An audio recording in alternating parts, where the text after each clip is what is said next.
Hello guys, तो कैसे हैं आप सब लोग। उम्मीद है आप लोग अच्छे होंगे। आज हम देखेंगे 28/12/2020 का एनटीपीसी का सेकंड शिफ्ट में हुआ जो पेपर था, वो उसके बारे में आज हम डिस्कस करेंगे। तो शुरू करते हैं पहले क्वेश्चन से।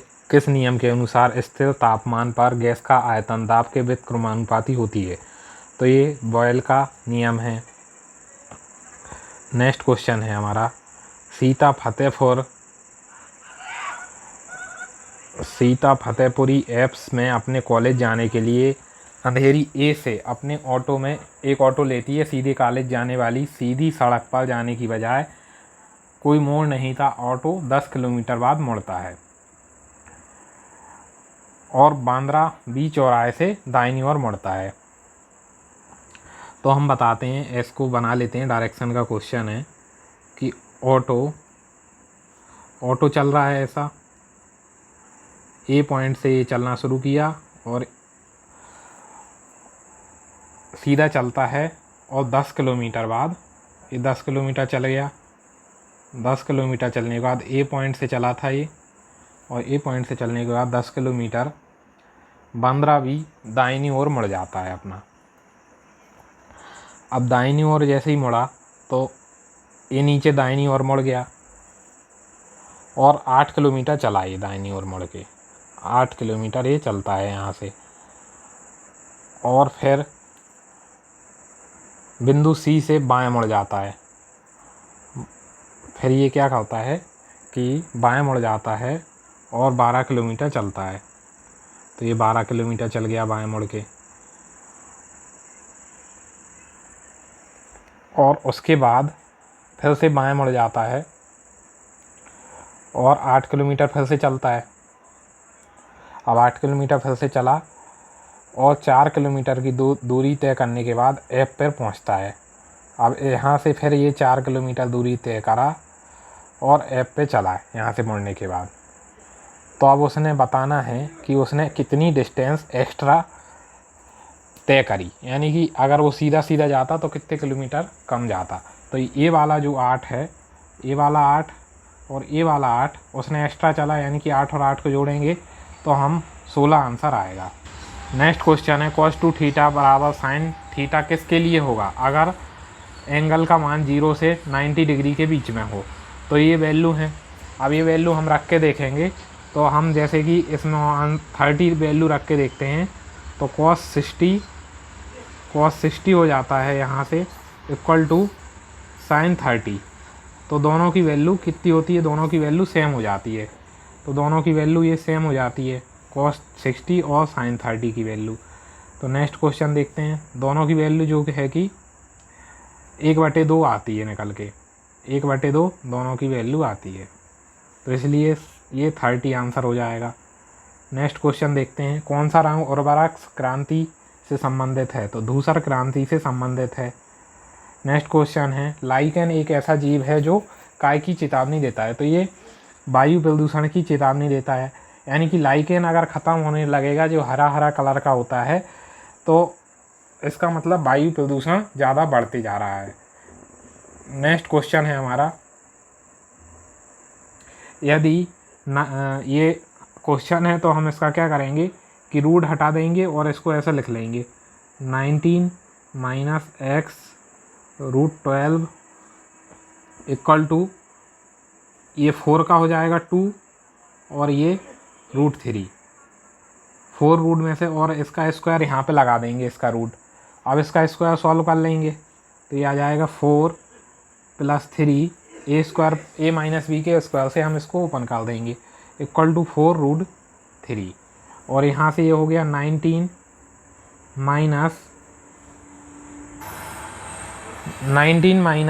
यहाँ से 12 में से 2 बाहर निकल आएगा और ये x हो जाएगा x√3। अब इसको सॉल्व कर लेंगे पूरा का पूरा लेके, ये 7 इस साइड आके माइनस हो जाएगा, 7 इस साइड आके माइनस हो जाएगा, तो 19 में से 7 जाएंगे हमारे, 12 बचेंगे, और इस साइड हमारा ये आ जाएगा 2x√3 - 4√3। अब ये आ जाएगा हमारा। तो इसको हम देखेंगे 12 इक्वल टू √3 कॉमन आ जाएगा, यहाँ से 2√3 कॉमन आ जाएगा। अंदर क्या बचेगा हमारा, बचेगा x माइनस 2 अंदर बचेगा। इसको ऐसा ना करके हम इसको ऐसा करेंगे कि x वाली टर्म एक तरफ कर लेते हैं, तो 12 प्लस 4√3 हो जाएगा और इधर बच जाएगा हमारा 2x√3। तो अब x बराबर कितना आ जाएगा, x बराबर आ जाएगा हमारा 12 प्लस 4√3 अपॉन 2√3। अब इसको अलग अलग डिवाइड कर देंगे हम, तो हमारा आंसर निकल के आ जाएगा। 2 से इसमें डिवाइड करेंगे तो यह जाएगा हमारा 2√3 प्लस यहाँ पे हमारा 2 बचेगा। तो इस तरीके से ये आंसर हमारा सही आके ये निकल आएगा। नेक्स्ट क्वेश्चन देखते हैं, भारत में राष्ट्रीय आय की गणना का पहला प्रयास किसने किया था? तो दादा भाई नौरोजी ने इसका पहला प्रयास किया था। साहित्य अकादमी का मुख्यालय कहाँ स्थित है? तो ये नई दिल्ली में स्थित है। मोपला विद्रोह किन वर्षों के बीच हुआ था? तो 1921 और 1922 को मोपला विद्रोह हुआ था। नेक्स्ट क्वेश्चन है, इसकी छवि बताना है, दर्पण छवि बताना है। तो दर्पण हम यहाँ लगा रहता है हमारा दर्पण, तो दर्पण यहाँ से लगा रहेगा, तो ये परसेंटेज से शुरू होगा, तो परसेंटेज से एक ए ही शुरू हो रहा है, बाकी कोई सा भी शुरू नहीं हो रहा, तो ये इसका आंसर हो जाएगा। नेक्स्ट क्वेश्चन देखते हैं कि इनमें से बताना है कौन सा युग्मक अलग है।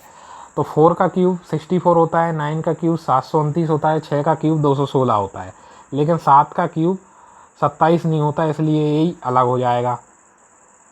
नेक्स्ट क्वेश्चन है, एक वृत्ताकार मेज पर 6 दोस्त बैठे हैं। मोहन रोहित के सामने बैठा है, जो राम और मोहित के बीच में बैठा है। तो मोहित श्याम के सामने बैठा है, रोहन के सामने कौन है? अब ये 6 दोस्त हैं, ये मेज पे बैठे हुए हैं, 1 2 3 4 5 और ये 6, ठीक है, 6 दोस्त बैठे हुए हैं। मोहन रोहित के सामने बैठा हुआ है, तो ये हमने मोहन बिठा दिया, मोहन हो गया, और ये रोहित बिठा दिया, और जो राम और मोहित के बीच में बैठा है, जो मतलब मोहन की बात हो रही है, तो ये क्या है कि राम और मोहित के बीच में बैठा है, तो राम यहाँ भी आ सकता है और मोहित भी आ सकता है, और यहाँ पे मोहित भी आ सकता है और राम यहाँ भी आ सकता है। अब मोहित श्याम के सामने बैठा है, मोहित जो है कि श्याम के सामने बैठा हुआ है, तो अब श्याम की पोजीशन या तो ये हो सकती है या फिर ये हो सकती है श्याम की पोजीशन। तो अब बताना है रोहन के सामने कौन बैठा है। अब रोहन के सामने, अगर मोहित के सामने श्याम बैठ जाएगा हमारा, मोहित के सामने श्याम बैठ जाएगा, ये कंडीशन फिक्स कर लेते हैं एक जगह से। मोहित के सामने हमारा श्याम बैठ गया, मोहित के सामने हमारा ये श्याम बैठ गया है, तो जो बचा हुआ है राम, इसके सामने कौन बैठेगा? ये बचा हुआ रोहन बैठ जाएगा। तो इस तरीके से इसका आंसर राम निकल के आ जाएगा। नेक्स्ट क्वेश्चन देखते हैं, P = 2 plus point A equal to P और Q की वैल्यू दे रखी है। P को सॉल्व करेंगे तो यहाँ से ये -2 और ये +2 कट जाएगा, और इसको सॉल्व करेंगे तो 1/2 P की वैल्यू आ जाएगी। ऐसे ही Q को सॉल्व करेंगे, Q को जब सॉल्व करेंगे तो यहाँ से ये 2 से 2 कट जाएगा और ये 1 बचेगा, और 1 इस 2 में से माइनस हो जाएगा, तो ये हो जाएगा 1 - 1/2। इसको सॉल्व करेंगे हम तो 1/2 आएगा, क्योंकि ये 0.2 से 0.2 कट जाएगा, तो यानी कि ये यहाँ से हाफ आएगा। तो अब जब दोनों की वैल्यू ½ हो जाएगी, तो ये हाफ से हाफ कट जाएंगे और ये 1 आंसर आ जाएगा P/Q। नेक्स्ट क्वेश्चन है हमारा 14, 8, 10 और ये क्वेश्चन मार्क यहाँ से निकालना है। तो इस क्वेश्चन मार्क को कैसे निकालेंगे, इन दोनों का डिफरेंस लिया, यहाँ पे कितना आया 2 आया और इस 12 में जोड़ दिया तो ये 14 आ गया। ऐसे ही यहाँ पे 6 और 4 का डिफरेंस लिया, 2 आया और 10 में जोड़ दिया तो ये 12 आ गया। ऐसे ही यहाँ पे 2 डिफरेंस आया और 8 में जोड़ा तो ये 10 आ गया। तो ऐसे ही यहाँ पे इन दोनों का डिफरेंस 2 आएगा और इसमें जोड़ेंगे 14 में, 14 + 2 तो ये 16 हमारा आंसर हो जाएगा। नेक्स्ट क्वेश्चन देखते हैं।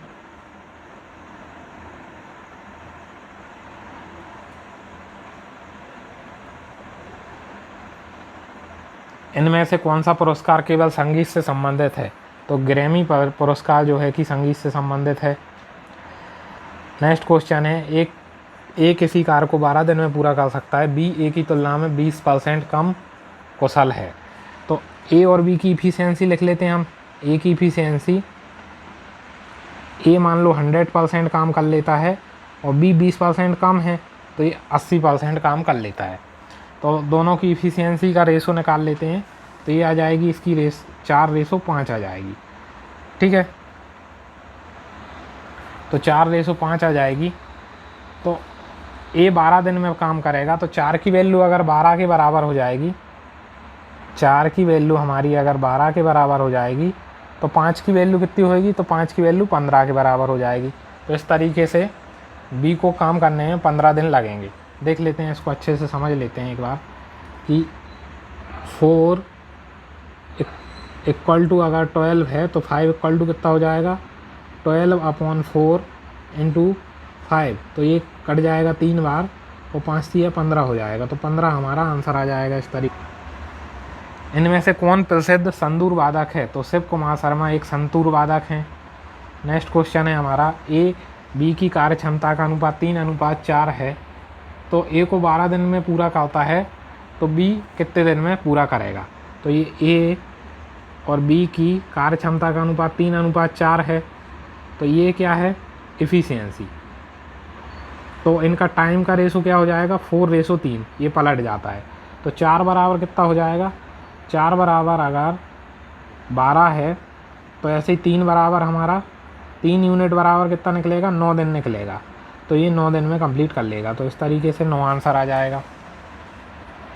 नेक्स्ट क्वेश्चन है, प्रसिद्ध गोल गुम्बद कहाँ स्थित है, तो ये कर्नाटक में स्थित है। नेक्स्ट क्वेश्चन है, नेशनल एनएनपी क्या है, तो एनएनपी क्या होता है, जीएनपी माइनस मूल ह्रास यानी कि डिप्रिसिएशन = एनएनपी होता है। नेक्स्ट क्वेश्चन है, 2600 की धनराशि 2 भाग में इस प्रकार विभाजित की जाती है कि पहला भाग 10% का 5 वर्ष के लिए और दूसरा भाग 9% 6 वर्ष के लिए साधारण ब्याज के लिए बराबर है। तो 10% के लिए बताना है कि कितनी राशि उधार ली गई थी। तो हम मान लेते हैं कि x राशि 10% पर उधार ली गई थी, 5 वर्ष का टाइम था और डिवाइड बाय 100, ये हमने P × R × T का फार्मूला लगा दिया। अब ये बची हुई राशि कितनी हो जाएगी, 2600 माइनस x इंटू हो जाएगा इसका 9 × 6 अपॉन 100। तो इसको 100 से 100 कट जाएगा और जब यहाँ पे सॉल्व करेंगे तो x की वैल्यू हमारी निकल के आएगी। यहाँ से इसको काट लेते हैं, ये 3 और ये 5, तो ये हमारा हो जाएगा 25x बराबर 2600 × 27 माइनस 27x, ये हो जाएगा। 27 यहाँ के आके प्लस हो जाएगा, तो 27 यहाँ पे आके प्लस हो जाएगा तो ये हो जाएगा 52x = 2600 × 27। अब x बराबर हमारा हो जाएगा 2600 डिवाइड बाय 52 × 27। 26 से ये 2 बार कटेगा और इसको पूरा सॉल्व करने पे हमारा 1350 आंसर आ जाएगा। नेक्स्ट क्वेश्चन देखते हैं, निम्नलिखित में से कौन सा राज्य विधान परिषद है, तो कौन से राज्य में विधान परिषद है, आंध्र प्रदेश में विधान परिषद है।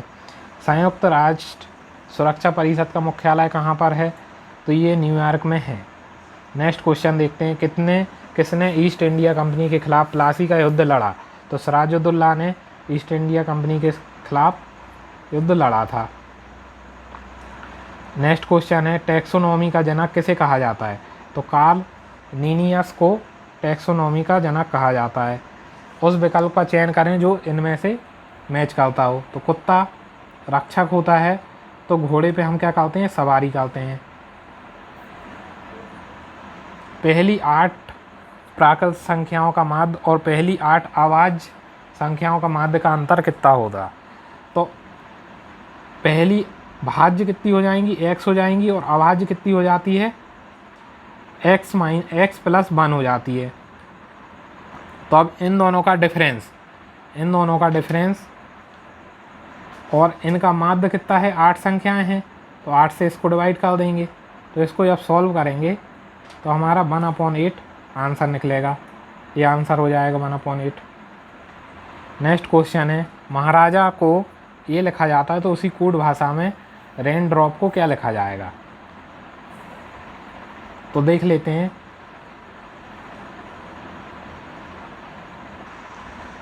तो इस क्वेश्चन में +13 का कॉन्सेप्ट चल रहा है। m आता है हमारा 13 नंबर पे, z आता है 26 नंबर पे।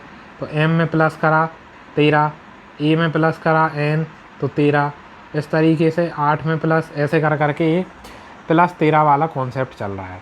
तो इसी +13 वाला कॉन्सेप्ट हम जब इसमें लगाएंगे तो ये वाला हमारा आंसर हो जाएगा। r में जब +13 करेंगे तो e आएगा, a में +13 करेंगे n आएगा। इस तरीके से हमारा हो जाएगा। भाभा परमाणु अनुसंधान संगठन अनुसंधान केंद्र कहाँ पर स्थित है? तो ये मुंबई में स्थित है। अब इसमें बताना है कथनों का पालन कौन कर रहा है तर्कपूर्ण तरीके से। तो कोई भी पायलट नौसिखिया नहीं है। कोई भी पायलट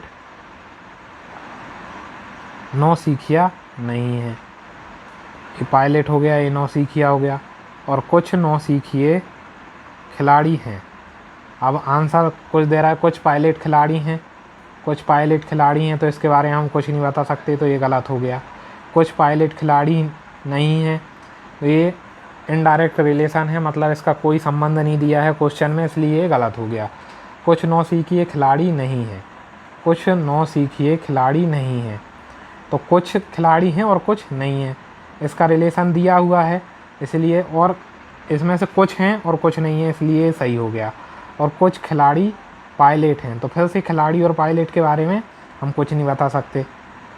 नेक्स्ट क्वेश्चन है हमारा, वह छोटी से छोटी पूर्ण वर्ग संख्या ज्ञात कीजिए जो 12, 15, 18 से पूर्णतः विभाजित हो। अब यहाँ पे उन्होंने पूछा है एक पूर्ण वर्ग संख्या, तो पूर्ण वर्ग संख्या 12 को लिख लेंगे 4 तिया 12, 15 को लिख लेंगे 5 तिया 15, और इसको लिख लेंगे हम 9 दूनी 18। तो इसमें वर्ग देखें हम, तो ये अपने आप में एक वर्ग है, ये एक अपने आप में वर्ग है, और ये इन दोनों को मिला के वर्ग बन रहा है। अब बच रहा है 1, 2 और 5 यानी कि 10, तो एक 0 और लगा देंगे, मतलब 10 का गुणा हमें और करना पड़ेगा। इस तरीके से हम इसको क्या बना सकते हैं? पूर्ण वर्ग बना सकते हैं। तो इन सब का गुणा करेंगे हम और पूर्ण वर्ग बनाएंगे। तो इस तरीके से हम इसको देख रहे हैं, लेकिन ऐसे नहीं होगा, तो इसलिए हम इसको क्या करेंगे कि पहले इसका एलसीएम ले लेंगे। एलसीएम ले लेते हैं हम इसका फटाफट। तो ये 12, 15 और 18, तीनों का एलसीएम लिया हमने। पहले हमने 2 से डिवाइड किया तो ये 6, ये 15 और ये 9। 3 से डिवाइड किया तो 3 दूनी 6, 3 5 15 और 3 तिरका 9। अब ये डिवाइड नहीं जा रहा है, तो अब इसमें देख लेते हैं, फिर से ये 2 से डिवाइड जाएगा और 5 से जाएगा। तो अब यहाँ पे एलसीएम बनाने के लिए हमें,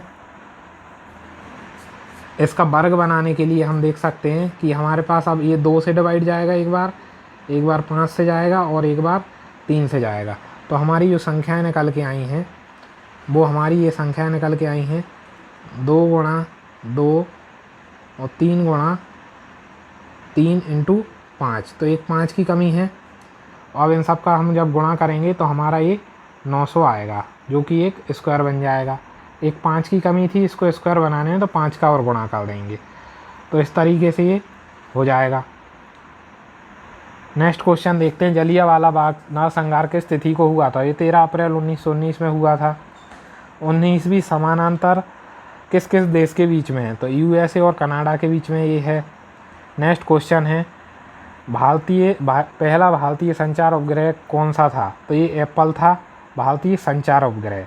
और वैसे पहला कौन सा था?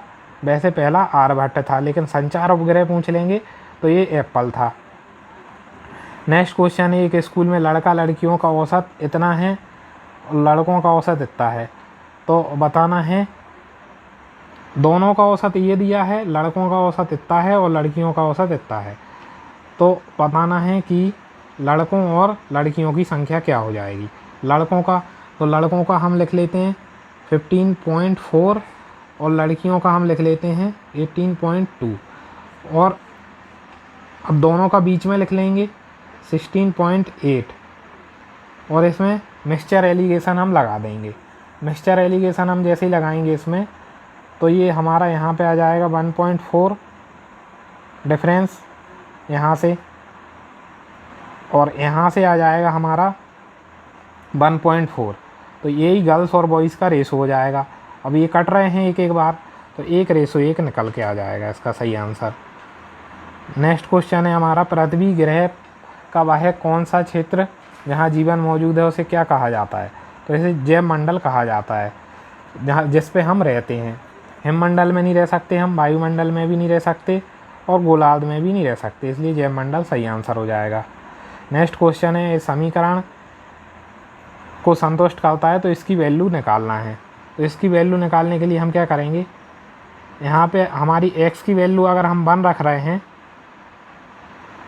तो ये हमारा समीकरण संतुष्ट हो रहा है। कैसे संतुष्ट हो रहा है देख लेते हैं।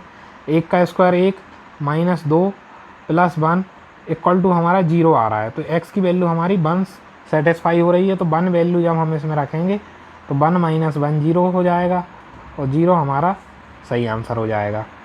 नेक्स्ट क्वेश्चन देखते हैं। इसमें x की वैल्यू निकालना है, तो इस पर हम स्क्वायर लगा देंगे। इसको हम क्या करेंगे, √x बराबर लिखेंगे √3 माइनस √2। अब दोनों तरफ स्क्वायर कर देंगे तो ये हट जाएगा यहाँ से, और यहाँ पे स्क्वायर लग जाएगा। अब स्क्वायर लगेगा तो 3 + 2 a माइनस बी के होल स्क्वायर से खोल देंगे, a² + b² माइनस 2ab, यानी कि a और b का मल्टीप्लाई हो जाएगा तो 3 दूनी 6 रूट में आ जाएगा। तो ये हो जाएगा हमारा 5 माइनस 2√6, तो ये हमारा आंसर हो जाएगा। नेक्स्ट क्वेश्चन है, ग्लोबल क्लाइमेट चेंज अलायंस यूरोपीय संघ का एक कार्यक्रम है। नेक्स्ट क्वेश्चन है हमारा, सूर्य की चमकती हुई सतह को प्रभामंडल कहते हैं, जो बाहर की सतह होती है। नेक्स्ट क्वेश्चन है, ए का अर्थ प्लस है, तो और इन सब का मीनिंग दिया हुआ है, तो अब इसमें बताना है कि इसको पूरे को सॉल्व करना है। तो बी की मतलब है ब्रैकेट 700, फिर ए का मतलब है प्लस 110, एस का मतलब है माइनस 90, और एफ और डी का मतलब है, एफ का अर्थ है ए ब्रैकेट और डी का मतलब है डिवाइड,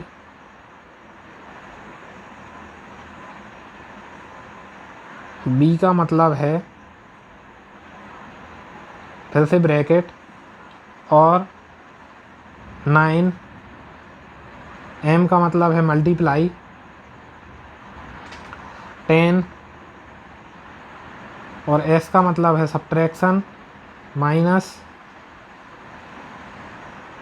10, और एफ का मतलब है फिर से ब्रैकेट क्लोज।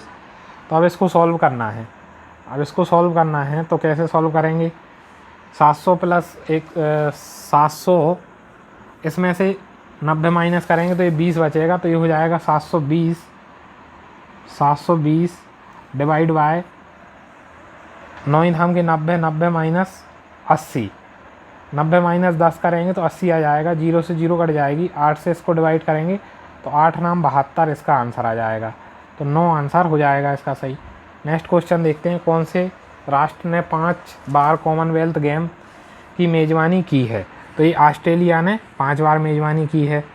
अब P की वैल्यू इतनी दे रखी है, Q की वैल्यू इतनी दे रखी है, तो बताना है P/Q की वैल्यू कितनी हो जाएगी। तो अब इसको देखते हैं। यहाँ पे अगर देखें तो ये 3 का स्क्वायर हो रहा है 0.3 का स्क्वायर,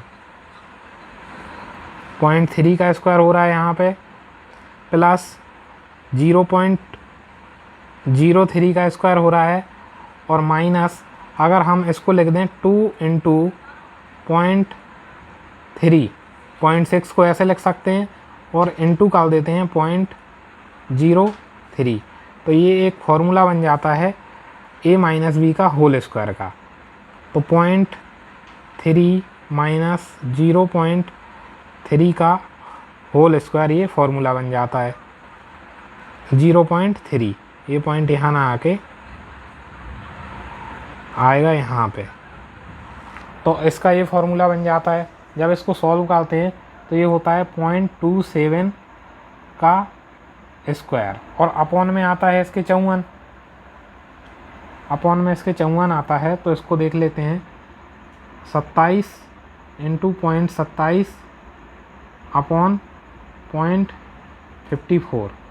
तो ये पॉइंट से एक पॉइंट कट जाएगा, और 27 दूनी कितने हो जाएंगे हमारे 54। और जब इसको डिवाइड करेंगे हम तो ये आ जाएगा हमारा 0.135। तो 0.135 हमारा सही आंसर हो जाएगा। इस पर टिक लगाएंगे, आगे बढ़ेंगे। नेक्स्ट क्वेश्चन देखेंगे, कंप्यूटर के फिजिकल मेमोरी के संग्रहित परिणामों को बाहर लाने की प्रक्रिया को क्या कहा जाता है। तो आउटपुट प्रोसेसिंग कहा जाता है इसको। नेक्स्ट क्वेश्चन है हमारा सिंप्लीफिकेशन का, इसको सॉल्व कर लेते हैं। तो इसको डायरेक्ट सॉल्व करेंगे हम, तो ये 1/6 हो जाएगा। पहले ब्रैकेट सॉल्व करते हैं, 1/6 प्लस 5/6, तो इनका एलसीएम 6 आ जाएगा और 6/6 हो जाएगा। तो यहाँ से इसको सॉल्व करेंगे तो ये 1 हो जाएगा। अब इसको सॉल्व करने की ज़रूरत नहीं पड़ेगी, और ये हो जाएगा हमारा 2 से 2 कट जाएगा, तो यहाँ पे बचेगा 1/3। ये माइनस ये 3/4 इंटू 4/21। तो 4 से 4 कट जाएगा, 3 से ये कट जाएगा 7 टाइम। एलसीएम हमारा 7 आ जाएगा। 7 का गुणा इधर करेंगे, नहीं, एलसीएम हमारा 21 आ जाएगा 7 और 3 का। इस तरीके से देख लेते हैं कि ये बचेगा 1/3 माइनस 1/7। इसको एलसीएम लेंगे तो 21 आएगा, और फिर इसको सॉल्व करेंगे तो 7 माइनस 3 यानी कि ये 4/21 हमारा आंसर आ जाएगा। देख सकते हैं। नेक्स्ट क्वेश्चन देख लेते हैं, इसकी मिरर इमेज बताना है। तो मिरर इमेज बाय से शुरू होगी, तो पहला ऑप्शन तो ये कट जाएगा। अब आर आएगा नेक्स्ट, फिर आएगा एल। अब इसमें ए वाला ऑप्शन कट जाएगा क्योंकि इसमें ए आ रहा है, फिर ए आएगा, फिर भी आएगा, फिर ए, फिर भी। तो अब इसमें ए वाला ऑप्शन भी कट जाएगा क्योंकि इसमें भी पहले आ गया। तो इस तरीके से हमारा ये आंसर हो जाएगा। नेक्स्ट क्वेश्चन है, यान कि कहाँ की मुद्रा है। तो यान जापान की मुद्रा है। ABCD एक समांतर चतुर्भुज है। भुजा BCE के इस प्रकार बढ़ाया जाता है। अब देख लेते हैं, ABCD एक समानांतर चतुर्भुज है। ABCD एक समानांतर चतुर्भुज है। BC से E इस प्रकार बढ़ाया जाता है कि BC बराबर CE हो जाता है, मतलब इसके बराबर ही इसको नीचे तक बढ़ा दिया जाता है। अब इसके बराबर हम इसको बढ़ा देते हैं नीचे तक, और तो AE जो है, अब ये E पॉइंट आ गया हमारा। तो AECD के प्रतिच्छेद बिंदु P पर प्रतिच्छेद करती है। मतलब A से अगर E को मिलाते हैं तो जो प्रतिच्छेद बिंदु यहाँ पे बीच में बनेगा तो वो बनेगा P। अब ABE का क्षेत्रफल क्या होगा। ABE ई का क्षेत्रफल इनमें से क्या होगा। तो ए बी ई का क्षेत्रफल क्या हो जाएगा यहाँ पे,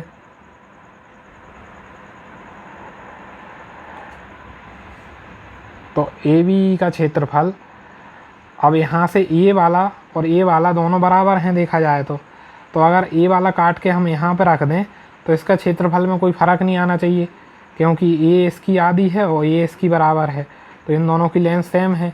तो इस वजह से इस जो त्रिभुज बना है हमारा, उसका क्षेत्रफल हमारे चतुर्भुज के बराबर ही होगा।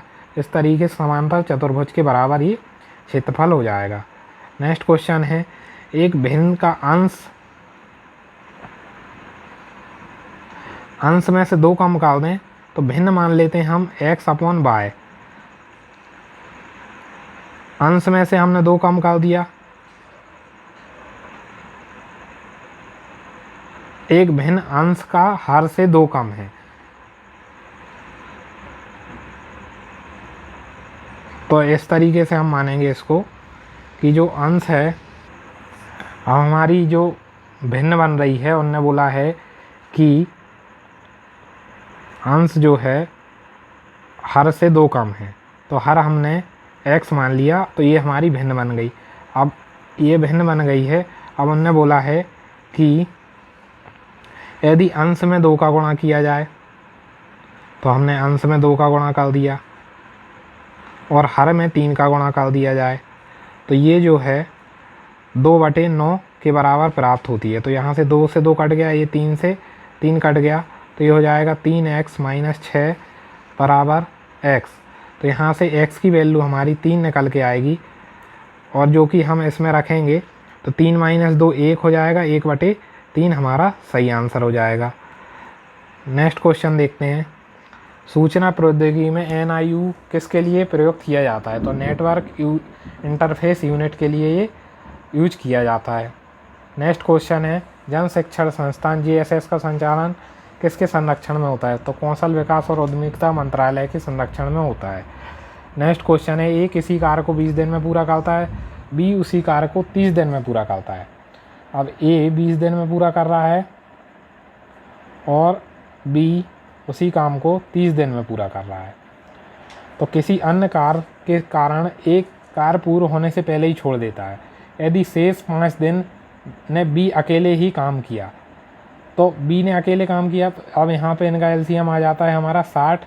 ए की इफिशियंसी 3 आ जाएगी और बी की इफिशियंसी 2 आ जाएगी। अब बी ने 5 दिन अकेले काम किया, तो बी की इफिशियंसी है 2 और 2 की स्पीड से वो 5 काम करेगा, तो यहाँ से उसने 10 काम किया अकेले। अब 60 में से हमारा 10 काम हो गया, तो कितना काम बचा, 50 काम बचा। तो 50 काम दोनों ने मिलके किया था 3 और 2 की इफिशियंसी, यानी कि 3 + 2 की इफिशियंसी से किया था, तो 3 + 2 कितने हो गए, 5 हो गए। तो इनने 10 दिन काम किया, शुरुआत में 10 दिन मिलके काम किया, तो कार्य पूरा होने में कितने दिन लगेंगे। तो ए और बी ने 10 दिन काम किया, ए + बी ने 10 दिन काम किया और बी ने अकेले 5 दिन काम किया, तो ऐसे दोनों का मिला के कितना हो जाता है, 5 दिन काम हो जाता है। तो ये 15 दिन हो जाता है, तो 15 दिन इनका काम निकल के आ जाता है, तो 15 आंसर हो जाएगा इसका। नेक्स्ट क्वेश्चन देखते हैं, निम्नलिखित में से कौन सी अदिश राशि है। तो निम्नलिखित में अदिश राशि कौन सी है, बल एक डायरेक्शन में लगेगी तो दिशा होती है, संवेग एक डायरेक्शन में, वेग एक डायरेक्शन में, लेकिन द्रव्यमान अपने आप में एक जगह रखा रहता है, इसमें कोई दिशा नहीं होती, इसलिए अदिश राशि हो गई। नेक्स्ट क्वेश्चन है, एक व्यक्ति ने अपनी पूंजी का 1/2 भाग 5% वार्षिक दर से और अपनी पूंजी का 1/3 भाग 8% की दर से और शेष हिस्सा 10% की दर से निवेशित किया। मान लेते हैं उसकी पूंजी 100 है, या 1/2 हिस्सा उसने 5% की दर से और प्लस 1/3 हिस्सा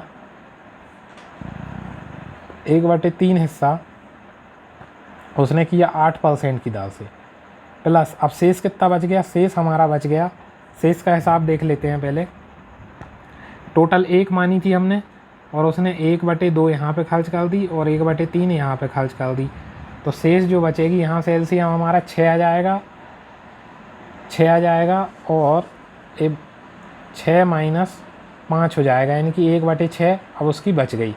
तो 1/6 जो है 1/6 उसने 10% की दर से निवेश करी और अपॉन 100 इक्वल टू एक्स मान लेते हैं, इसको पूरे को एक्स मान लेते हैं। तो इक्वल टू उसको कितना वो मिला, उसको मिला 820 रुपये ब्याज मिला, 820 रुपये ब्याज मिला। इसको जब पूरे को सॉल्व करेंगे तो यहाँ से हमारा x कॉमन निकल आएगा और ये 100 का मल्टीप्लाई इधर हो जाएगा। यहाँ से कितना बचेगा हमारा 5/2, 5/2, यहाँ से 8/3, यहाँ से 10/6, यानी कि ये 5/3 ये भी हो जाएगा। तो ये हो जाएगा 5/3 इक्वल टू ये 820 और 1 0 का गणा यहाँ पे हो जाएगा। अब नेक्स्ट देखेंगे यहाँ पे जब इसका एलसीएम लेके सॉल्व करेंगे तो ये पूरा का पूरा x की वैल्यू हमारी 12,000 निकल के आएगी। तो 12,000 हमारा सही आंसर हो जाएगा। नेक्स्ट क्वेश्चन है हमारा, त्रिभुज ABC की एक त्रिभुज बना दिया, समबाहु त्रिभुज है जो कि समबाहु त्रिभुज की तीनों भुजाएं बराबर होती हैं। तो एक समबाहु त्रिभुज उन्होंने बनाया A, B और C। तो A, B और C ये समबाहु त्रिभुज बना दिया। उन्होंने बोला है कि P, Q और R उसकी मध्य बिंदु हैं और इनसे मिलने वाले त्रिभुज का क्षेत्रफल बताओ। अब इनसे मिलने वाले त्रिभुज का क्षेत्रफल क्या होगा, तो अगर इसकी भुजा की लंबाई कितनी है 4 है, तो भुजा की लंबाई अगर 4 है यहाँ से यहाँ तक, तो इसकी लंबाई कितनी हो जाएगी 2 हो जाएगी, इसकी भी 2 हो जाएगी। तो ये अंदर भी एक समबाहु त्रिभुज बनेगा जिसकी लंबाई सब 2-2 हो जाएगी। अब 2-2 हो जाएगी तो समबाहु त्रिभुज के क्षेत्रफल का फॉर्मूला क्या होता है, √3/4a², यानी कि भुजा का स्क्वायर। तो 2 का स्क्वायर कितना हो जाएगा 4, तो √3/4 × 4, 4 से 4 कट जाएगा तो √3 सेंटीमीटर² इसका आंसर हो जाएगा। नेक्स्ट क्वेश्चन देखते हैं, उस सबसे लंबे स्तंभ की लंबाई ज्ञात करो जिसमें 10, 8 और 6 विभागों वाले कमरे में रखा जा सकता है। तो इसका क्या है फॉर्मूला सीधा, तो इसमें हमारे घनाभ के विकर्ण का फॉर्मूला लग जाएगा जो कि होता है लंबाई का स्क्वायर रूट लंबाई का स्क्वायर प्लस चौड़ाई का स्क्वायर प्लस ऊंचाई का स्क्वायर। तो ये फॉर्मूला हमारा लग जाएगा इसमें। तो इसमें 10 का स्क्वायर 100 प्लस 8 का स्क्वायर 64 और ये 6 का स्क्वायर 36। तो ये आ जाएगा हमारा √200 आ जाएगा। तो इसमें से 10 बाहर निकल आएगा और √2 हो जाएगा, 10 √2 मीटर इसका सही आंसर हो जाएगा। नेक्स्ट क्वेश्चन देखते हैं, 2020 में आर्थिक विज्ञान में से निम्न में से किसे, ये करंट अफेयर का क्वेश्चन है, छोड़ देते हैं इसको। नेक्स्ट भी ये करंट अफेयर का क्वेश्चन है। अब बताना है x = a sin t y = b tan t, ये इतना है तो इसके बराबर की वैल्यू क्या हो जाएगी। तो इसमें से हम निकालेंगे x/a बराबर क्या हो जाएगा sin t। अब इसका स्क्वायर लगा देंगे अगर दोनों तरफ, तो ये a² और x² हो जाएगा यहाँ से। और यहाँ से निकालना है हमें, यहाँ से हमें निकालना है b/y। तो b/y बराबर कितना हो जाएगा 1/tan t। अब दोनों तरफ स्क्वायर लगा देंगे तो tan² t हो जाएगा, यहाँ पे b² और y², दोनों को माइनस कर देंगे तो ये कितना हो जाएगा sin² t - 1/tan 10 square T. यहाँ पे भी हमें ए स्क्वायर और एक्स स्क्वायर की वैल्यू रखना है, इसलिए ये हो जाएगा 1/sin t² माइनस 1/10t²। अब इसको सॉल्व करते हैं आगे। तो साइन टी को ऊपर पहुँचाएंगे तो ये हो जाएगा cosec स्क्वायर टी, और इसको पहुँचाएंगे तो ये हो जाएगा cot स्क्वायर टी। तो इसकी वैल्यू हमारी क्या होती है, 1 होती है। एक सर्वसमीका होती है, ये क्या होती है, 1 प्लस कॉट स्क्वायर टी बराबर कोसेक स्क्वायर टी। तो इसी से ये बन जाएगी, मतलब कॉट स्क्वायर थीटा और कोसेक स्क्वायर थीटा, तो ये बन जाएगी। तो इसका आंसर हमारा 1 आ जाएगा। नेक्स्ट क्वेश्चन देखते हैं। जो तिरंगा झंडा स्टुटगार्ट में मैडम कामा ने फहराया था, उसे चोरी छिपे ब्रिटिश भारत कौन लाया था? तो इंदुलाल याग्निक के इसको वापस लाए थे।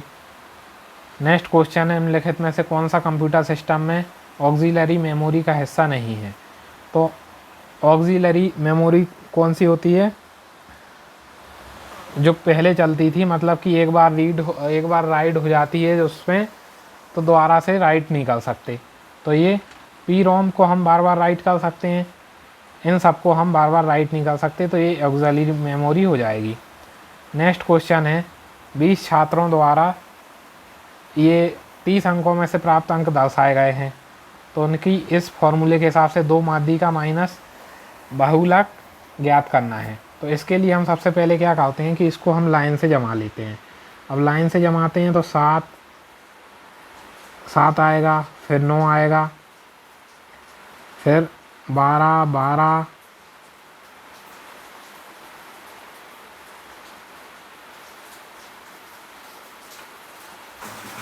सबसे पहले हम इसको बढ़ते क्रम में जमा लेते हैं। तो बढ़ते क्रम में हमने ये जमा लिया। अब और ये है हमारे 20 क्या होती है? 20 है हमारी सम संख्या। तो सम संख्या में माध्यिका निकालने का जो फॉर्मूला होता है वो होता है यानी कि 20/2 यानी कि 10वां पद और 11वां पद का जोड़। 10वां मतलब उसका आधा कर लेंगे जितने पद दिए हैं। तो 10वां पद कितना हो जाएगा? यहाँ से 1 2 3 4 5 6 7 8 9 10। तो 10वां पद हमारा 14 हो जाएगा और 11वां पद भी हमारा 14 हो जाएगा, और उनका जोड़ में 2 से डिवाइड कर देंगे। तो हमारी जो माध्यिका निकल के आती है वो तो हमारी कितनी निकल के आ जाएगी? 14 निकल के आ जाएगी। और जो बहुलक है, बहुलक का मतलब ये होता है कि जो संख्या सबसे ज़्यादा बार आई हो, यानी कि बहुलक 14 हमारा इसमें सबसे ज़्यादा बार आया है। तो ये हो गई माध्यिका, और बहुलक हमारा क्या निकल के आ गया? बहुलक भी हमारा 14 निकल के आ जाएगा। अब हम इस फॉर्मूले के हिसाब से लिख देंगे। तो 2 गुणा माध्यिका यानी कि 2 गुणा माध्यिका यानी कि 2 गुणा 14 माइनस बहुलक यानी कि 14। तो जब इसको सॉल्व करेंगे तो हमारा आंसर 14 आएगा। तो 14 इसका सही आंसर हो जाएगा। चलते हैं नेक्स्ट क्वेश्चन की तरफ। √3 इकाई भुजा वाले समबाहु त्रिभुज के परिवृत्त की त्रिज्या ज्ञात करो। तो इसकी परिवृत्त की त्रिज्या, तो ऐसे इसका फॉर्मूला हो जाता है हमारा अंतःवृत्त यानी कि R = हो जाती है √3/a। तो √3 तो यहाँ पे √3 रहेगा और a की वैल्यू √3 हो जाएगी। तो √3 से √3 कट जाएगा, तो R की वैल्यू यहाँ पे हमारी 1 आ जाएगी अंतःवृत्त की त्रिज्या। नेक्स्ट देखते हैं, भारत का संविधान सभा का विचार पहली बार किसने दिया था? तो M.N. रॉय ने पहली बार विचार दिया था। नेक्स्ट क्वेश्चन है, जलियांवाला बाग नरसंहार किस वायसराय के कार्यकाल में हुआ था? तो लॉर्ड चेम्सफोर्ड के कार्यकाल में ये हुआ था। नेक्स्ट क्वेश्चन है, एक वस्तु को 12% लाभ पर बेचा गया, यदि इसे 33 यानी कि 12% लाभ यानी कि 112% में उस वस्तु को बेचा गया है और उसको 33 रुपये अधिक में बेचा जाता है, तो उसको 14% लाभ होता है यानी कि 114 हो जाता है। अगर 33 और जोड़ देते इसमें तो 114% हो जाता। अब इन दोनों को यहाँ पे ले जाके माइनस कर लेंगे तो 2% की वैल्यू आ जाएगी हमारी 33। तो वस्तु का क्रय मूल्य कितना हो जाएगा 100%, यानी कि 100% निकल के आएगा इसका 33/2 × 100। तो इसका सही आंसर निकल के आएगा 1650। नेक्स्ट क्वेश्चन है, निम्नलिखित में से क्या परिसंचरण तंत्र का अंग नहीं है? तो बड़ी आंच जो होती है वो परिसंचरण तंत्र का अंग नहीं है। नेक्स्ट क्वेश्चन है, एक चुनाव में केवल 2 उम्मीदवार थे, विजयी उम्मीदवार को कुल मतों का 48% प्राप्त हुआ और विरोधी उम्मीदवार को 6800 मत प्राप्त हुए, जो कुल मतों का 34% के बराबर है। तो कुछ मत अमान्य थे। तो विजयी उम्मीदवार का विनिंग मार्जिन और अमान्य मतों की संख्या क्या होगी, ये बताना है। तो कुल मतों का 34% कितना हो जाए हमारा, 34% हमको दिया है 6800।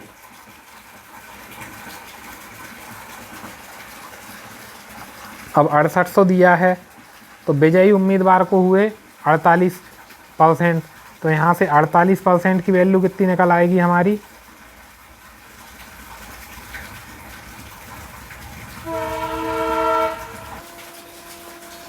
तो ये 48% उसको मिले थे। तो इन दोनों का डिफरेंस हमसे पूछ रहा है, तो इनका डिफरेंस कितना हो जाएगा, इसका डिफरेंस हो जाएगा 14%। तो अगर 34% की वैल्यू 6800 है तो 14% की वैल्यू हो जाएगी 2800। अब 2800 हो जाएगी तो हमें ज़्यादा सॉल्व करने की ज़रूरत ही नहीं है, ये हमारा 2800 मत हो गए। तो उसने पहले नंबर पे पूछा था कि विनिंग मार्जिन क्या है, तो विनिंग मार्जिन पूछा था, तो विनिंग मार्जिन हमारा 2800 निकल आया और 2800 हमारा ये आंसर हो जाएगा। नेक्स्ट क्वेश्चन है, निम्नलिखित में से कौन सी परियोजना उत्तराखंड में है? तो टेहरी हाइड्रो पावर कॉम्प्लेक्स परियोजना उत्तराखंड में है। नेक्स्ट क्वेश्चन है, भारत के संविधान में से कौन सा संविधान संशोधन में नागरिकों को मौलिक कर्तव्यों शामिल हैं? तो 42वें संशोधन में ये मौलिक कर्तव्य शामिल हैं। नेक्स्ट क्वेश्चन है, p² + q² equal -r² equal to इतना है, तो इसकी वैल्यू क्या है? तो अगर हम यहाँ पे 888 यूज करेंगे, जैसे कि p की वैल्यू हम मान लेते हैं 3 और q की वैल्यू मान लेते हैं 4 और r की वैल्यू हम मान लेते हैं 5, तो ये वाली इक्वेशन हमारी सेटिस्फाई हो रही है। तो जब हम इसमें रख के इसको सॉल्व करेंगे, यानी कि p की पावर 6, तो p की पावर 6 यानी कि 3 की पावर 6, तो 3 की पावर 6 हमारी हो जाएगी 729 और q की पावर 6 ये हो जाएगी हमारी 496 और 4096 और r की पावर 6 यानी कि 5 की पावर 6 ये हो जाएगी हमारी 15,625। और नीचे हम इस सब का डिवाइड कर देंगे, तो p का स्क्वायर यानी कि 9 गुणा q का स्क्वायर 4 चौको 16 इंटू 5 का स्क्वायर 25। तो जब इन सबको हम सॉल्व करेंगे तो हमारा आंसर -3 निकल के आएगा, जो कि ये सही आंसर हो जाएगा। इसको इक्वेशन को हमें सॉल्व करना पड़ेगी। नेक्स्ट क्वेश्चन देखते हैं, भारत सरकार ने इंद्रधनुष फ्रेमवर्क कार्यक्रम की शुरुआत किस लिए की थी? तो सार्वजनिक क्षेत्र के बैंकों का पुनरुद्धार करने के लिए ये शुरुआत की। निम्नलिखित नेक्स्ट क्वेश्चन है, किन्हीं दो संख्याओं का योग 1500 है, एलसीएम इतना है, तो दोनों संख्याएं ज्ञात करो। तो अब योग उनका 1500 है, अब इसमें कोई हिंट नहीं दी है उनने। अब यहाँ पे सबका योग जो है 1500 हो रहा है, तो इसलिए हम इस तरीके से तो हम आंसर नहीं निकाल सकते योग के अकेली हेल्प से। अब एलसीएम की हेल्प से निकालेंगे, तो 47 से हम इसमें 47 छोटी छोटी संख्याओं से हम भाग दे के देखेंगे एलसीएम में। जिस संख्या से भाग चला जाएगा तो वही हमारा आंसर होगा। तो इसमें 47 से भी भाग नहीं जा रहा है, 447 से भी नहीं जा रहा है और 21 से भी नहीं जा रहा है। इसमें सब में हमारा 11 से भाग जा रहा है। इसके एलसीएम में 11 से भाग देंगे, तो इसमें 11 से जैसे ही भाग देंगे तो 11 एकम 11, 11 चौको 44, बचे हमारे 9, तो 11 8 88 और 11 9 99, यानी कि 11 से इसमें पूरा पूरा भाग चला गया, तो इसलिए इसका आंसर ये हो जाएगा। नेक्स्ट क्वेश्चन देखते हैं। किसी कंपनी 2001 में एक कंपनी द्वारा अर्जित राजस्व 6300 है और 2010 में इतना था, 2015 में इतना, 2001 से 10 के बीच में और 10 से 15 के बीच में आय में कितनी वृद्धि हुई, ये बताना है।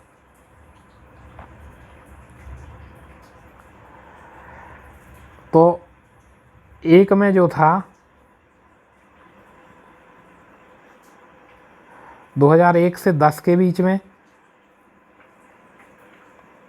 एक में कितनी थी, 6,000 थी और 8,000 हो गई, यानी कि कितनी बढ़ गई, 2,000 बढ़ गई, 2,000 बढ़ गई, ये क्लियर देख सकते हैं। और अब यहाँ पे 8,000 थी और फिर 10,000 हो गई, तो ये फिर से 2,000 बढ़ गई।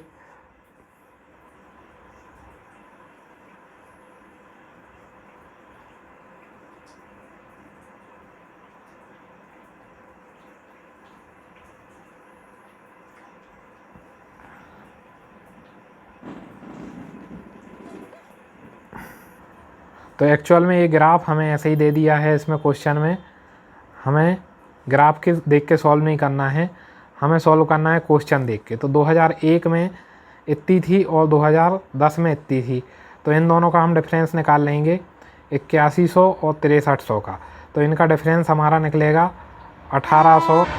और फिर नेक्स्ट हमारा इन दोनों का डिफरेंस हम निकाल लेंगे 8100 और इसका, तो इन दोनों का डिफरेंस हमारा निकलेगा 2700। जब इसको काटेंगे तो 9 दूनी 18 और 9 तिया 27, तो 2:3 हमारा इसका सही आंसर आ जाएगा। नेक्स्ट क्वेश्चन देखते हैं।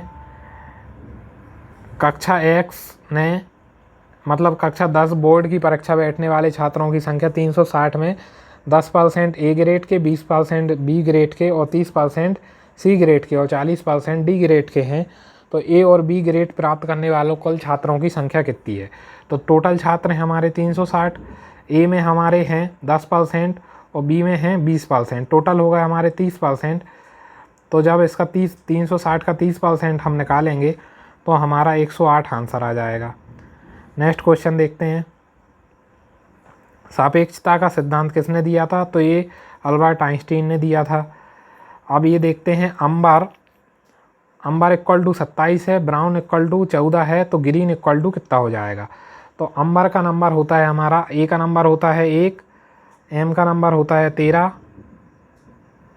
बी का नंबर होता है 2 और ई का नंबर होता है 5 और आर का नंबर होता है हमारा 18। जब इन सबको हम जोड़ते हैं तो ये 39 बन जाता है और 3 और 9 का गुणा करते हैं तो हमारा 27 बन जाता है। इसी लॉजिक से ये 14 आ जाएगा हमारा। और ऐसे ही हमारा ग्रीन को लिखेंगे तो जी की वैल्यू हमारी 7 होती है, फिर आर की वैल्यू हमारी 18 होती है, ई की वैल्यू फिर 5 होती है, फिर ई की वैल्यू 5 और एन की वैल्यू 14। तो जब इन सबको जोड़ेंगे तो हमारा 49 आएगा, 49 आएगा और 4 और 9 का आपस में गुणा करेंगे तो 4 नाम 36 हमारा आंसर हो जाएगा।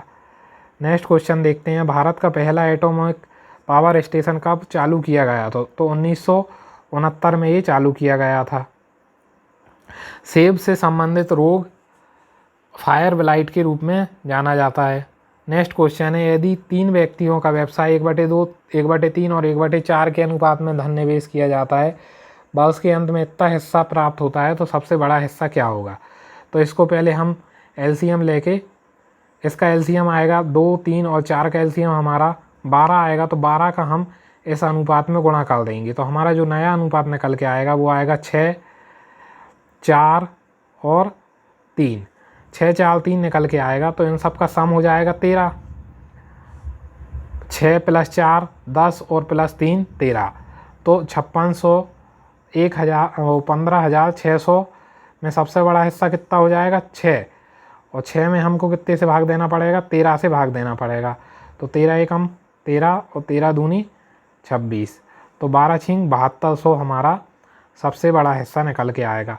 नेक्स्ट क्वेश्चन देखते हैं। वह छोटी से छोटी संख्या ज्ञात करें जैसे 4 अंकों की सबसे छोटी संख्या में घटाने पर प्राप्त संख्या पूर्ण वर्ग बने। तो हमें छोटी से छोटी संख्या ज्ञात करनी है जो 4 अंकों की संख्या में से घटाने पे पूर्ण वर्ग प्राप्त हो। तो 4 अंकों की सबसे छोटी संख्या होती है हमारी 10,000 और इसमें से हम इसका पूर्ण वर्ग निकालते हैं। तो 4 अंकों की हमारी जो सबसे छोटी संख्या होती है वो 1000 होती है और 1000 के आसपास हम देखते हैं कि जो स्क्वायर होता है वो 31 का स्क्वायर होता है। 31 का स्क्वायर होता है 961। तो 961 इसमें से अगर हम माइनस करेंगे तो हमारा 39 बचता है। तो 39 अगर हम 39 को हमें इसमें से माइनस करना पड़ेगा तब जाके ये इतना बनेगा। देखते हैं हमारा नेक्स्ट क्वेश्चन। किसी भी प्राकृतिक संख्या n के लिए इसका परिणाम हमेशा क्या होगा। तो जब भी ऐसा क्वेश्चन आता है तो n की वैल्यू हमें 1 से रखना स्टार्ट करनी पड़ती है।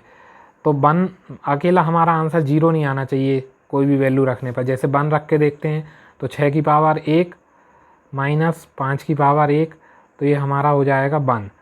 तो अगर यहाँ पे 0 आता तो ये हमारा आंसर नहीं होता। तो इसलिए अगर हमारा ये 0 और नेगेटिव नहीं आना चाहिए, तो जब भी पहली संख्या जो पॉजिटिव हो जाती है वही हमारा आंसर हो जाता है 1। नेक्स्ट क्वेश्चन देखते हैं। निम्न तालिका में से फरवरी 2018 के 4 सप्ताह की वायु गुणवत्ता PM में दर्शाती है। तो फरवरी महीने में कोलकाता और दिल्ली में AQI का औसत क्या रहा है, औसत में कितना अंतर है। तो औसत में अंतर हमें निकालना है इसमें। तो हमें यहाँ पे औसत निकालना है। तो हम जब कोलकाता का प्लस करेंगे तो हमारा 1040 आ जाएगा और जब दिल्ली का प्लस करेंगे तो हमारा 976 आ जाएगा। ये जो संख्याएं दी हैं इन सबको हमें प्लस करना पड़ेगा। अब जब इन दोनों को हम माइनस करेंगे तो हमारा 64 आएगा और हमें औसत निकालना था, इसलिए हमें 1 2 3 4 वीक से 4 से हमें डिवाइड करना पड़ेगा। तो ये हमारा 16 आंसर आ जाएगा इस तरीके से। तो नेक्स्ट क्वेश्चन देखते हैं।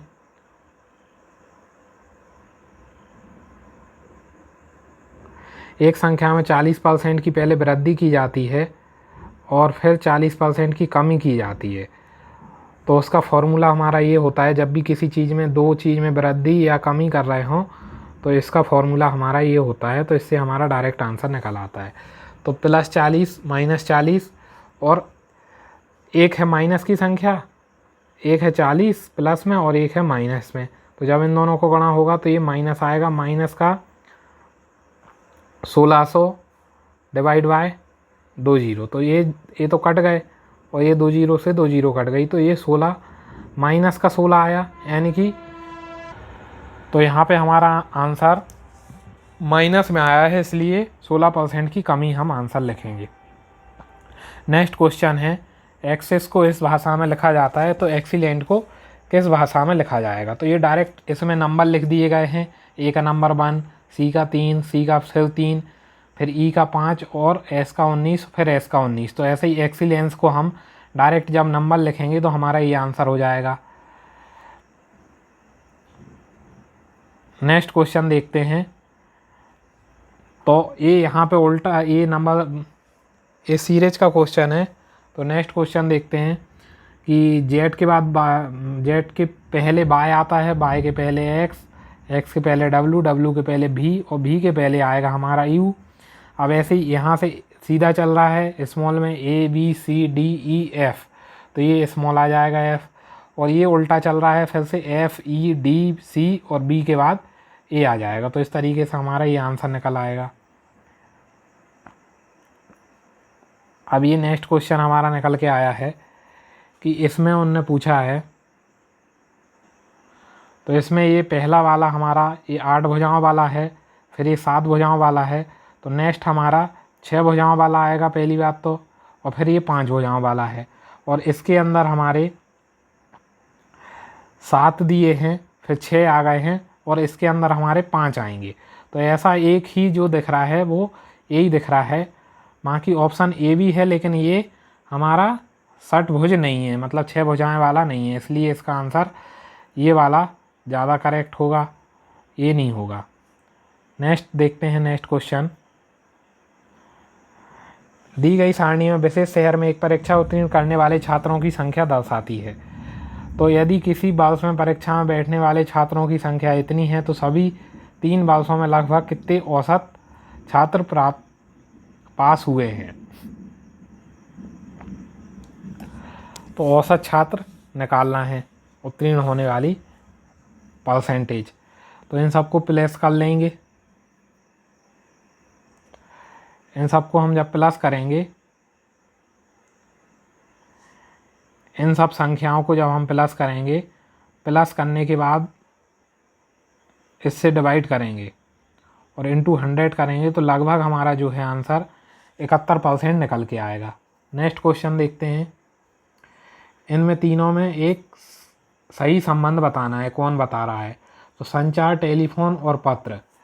तो टेलीफोन और संचार दोनों ही, टेलीफोन और पत्र दोनों ही काय के माध्यम है, संचार के माध्यम है, इसलिए टेलीफोन और पत्र दोनों के ऐसा एक ये वाला सबसे सही संबंध हो जाएगा। नेक्स्ट क्वेश्चन है, व्याख्याता से पद के लिए आवेदन करने के लिए नेट उत्तीर्ण होना अनिवार्य है। एक निष्कर्ष दिया गया है और उसे सही जवाब देना है, निष्कर्ष निकालना है। व्याख्याता पद के लिए नेट उत्तीर्ण होना अनिवार्य है। अब कथन पढ़ते हैं, वो हम निष्कर्ष पढ़ते हैं। नेट उत्तीर्ण करने वाले ही कॉलेज में पढ़ाने के लिए अहर्ता रखते हैं। तो यही तो वो बात बोल रहा है, इसलिए ये सही हो जाएगा। नेट यानी कि शिक्षण हेतु सुविधा प्रदान करता है, ऐसी उसने कोई बात नहीं बोली। नेट बेहतर शिक्षक बनाने में मदद करता है, ये भी कोई बात नहीं बोली। नेट कॉलेज शिक्षण के लिए एक वांछनीय योग्यता है, ये भी उसने कोई नहीं बोली। तो जो बात उसने बोली है तो वो पहले में सेटिस्फाई हो रही है। नेक्स्ट क्वेश्चन देखते हैं। निम्नलिखित में से कौन सा एक बेहतर तरीके से वर्गीकृत करता है, यानी कि इसमें से अलग बताना है। तो तोप, बंदूकें और लड़ाई और हथियार। तो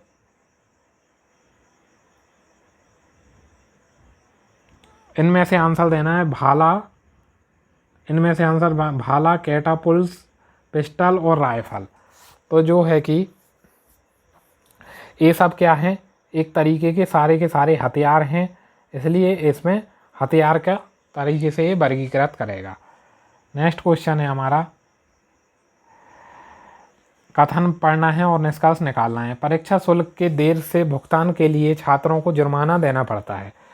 तो सभी शुल्क का भुगतान समय पर किया जाना चाहिए, अन्यथा उन्हें जुर्माना देना पड़ेगा। तो जुर्माना दिया जाता है, जुर्माने की बात इसमें भी हो रही है कथन में, और शुल्क की बात हो रही है, शुल्क भुगतान न करने पर जुर्माना देते हैं। तो इसलिए ये पहला पॉइंट सही हो जाएगा। नीति के 3 पॉइंट पढ़ लेते हैं। यदि दंडित किया गया तो छात्र सीमा का पालन करेंगे, सीमा की और दंड करने की कोई बात नहीं बोली गई है। परीक्षा शुल्क देर से भुगतान के लिए होने वाला जुर्माना का राजस्व, इसमें राजस्व की कोई बात नहीं बोली है। कई छात्र समय पर परीक्षा शुल्क का भुगतान नहीं करते। अब ऐसा ज़रूरी नहीं है कि कोई देते हों या नहीं देते हों, इसका अपने को नहीं पता, इसलिए सिर्फ जितनी बात बोली है उतने कोई हम रखेंगे। नेक्स्ट क्वेश्चन देखते हैं। तो यहाँ पे लॉजिक लग रहा है, पहले 19 और इन दोनों के बीच का डिफरेंस 10 है, फिर इसके बीच का डिफरेंस 30 है, और फिर इसके बीच का डिफरेंस भी 20 है। तो यहाँ पे जो बढ़ रहा है वो 20 बढ़ रहा है, 20 यहाँ पे बढ़ा दिया उनने, 20 इस नंबर में बढ़ा दिया, और फिर यहाँ पे इन दोनों का डिफरेंस कितना आ रहा है, 10 आ रहा है। तो 10 यहाँ पे बढ़ा देंगे, 10 यहाँ पे बढ़ा देंगे तो ये 89 निकल के आएगा। तो इस तरीके से आएगा। नेक्स्ट क्वेश्चन देखते हैं। टिड्डा कीट में आता है तो लकड़बग्गा स्तनपायी में आता है। अब इस चित्र के हिसाब से बताना है। एक एरो नीचे जा रहा है, इसमें ऊपर आ रहा है, तो अगर ये इस तरफ जा रहा है तो हमारा इस तरफ वाला आंसर हो जाएगा। तो इस तरफ वाला तो हो जाएगा, लेकिन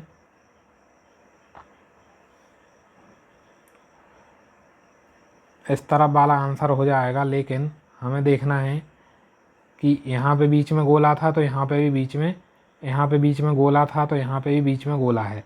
तो यहाँ पे जब ये चौकोर है तो यहाँ पे भी हमारा चौकोर होना चाहिए। तो एक एरो तो हमारा इस तरफ वाले में इसमें भी है, लेकिन ये आंसर गलत हो जाएगा क्योंकि यहाँ पे बीच में चौकोर, तो चौकोर सिर्फ इसमें है, तो इसलिए ये आंसर हो जाएगा। नेक्स्ट क्वेश्चन देखते हैं। दिए गए विकल्प में आंसर बताना है हमें। तो हमारा इसमें डिफरेंस निकाल के देख लेते हैं। दोनों का डिफरेंस आया 10, फिर दोनों का डिफरेंस आया 14, फिर दोनों का डिफरेंस आया 18। तो अब यहाँ पे हमारा 4 बढ़ गया, +4 हो गया, फिर यहाँ पे हमारा +4 हो गया। अब इसमें 4 जोड़ेंगे जब, तो ये आएगा हमारा 22, और 22 को 50 में जोड़ेंगे तो हमारा 72 आंसर आ जाएगा। तो इनमें से अलग छांटना है डिस्क थ्रो, शॉर्ट पुट और हैमर थ्रो।